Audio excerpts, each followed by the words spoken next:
A group of Florida teens taunt a drowning man while filming his final moments. We not finna help your ass. And his head, barely visible, got into deeper and deeper water. How could someone be so cruel and senseless? Yeah! Oh, shit! Cold-hearted.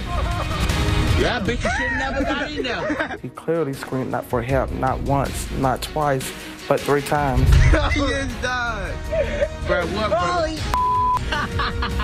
So disturbing to watch. I should make note that in the video, you see the head above water. It's our policy not to show you the body submerged in water. It was frozen at that point, but he was underwater as those teens thought it was somewhat funny.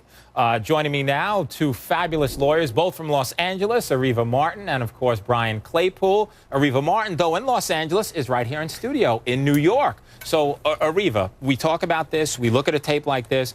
What needs to happen? Do the teens need to be prosecuted? What's next? Absolutely. These teens need to be prosecuted. The statute in Florida doesn't require you to render aid, but it does require you to report a death.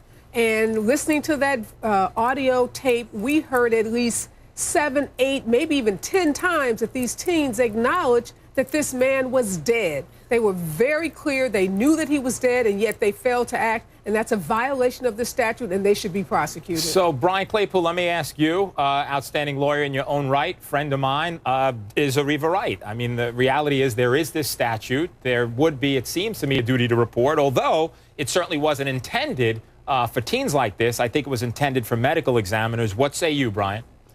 Yeah, briefly, Joey, let's talk about the law, then let's talk about reality. I don't think the law is geared for this type of situation for 2 reasons. Number one, it mentions, for example, that the observers of somebody potentially dying, or dying in this case, have to reveal medical issues related to the deceased. That signals to me that they know the victim. Here, they didn't know the victim. And then the second part of that statute deals with that the people that observe it can't touch or alter the body. That tells me that the law is designed for something like a car accident where you're next to the victim and they're dying or they're dead and you can't touch the body. So I don't think the law applies, Joey.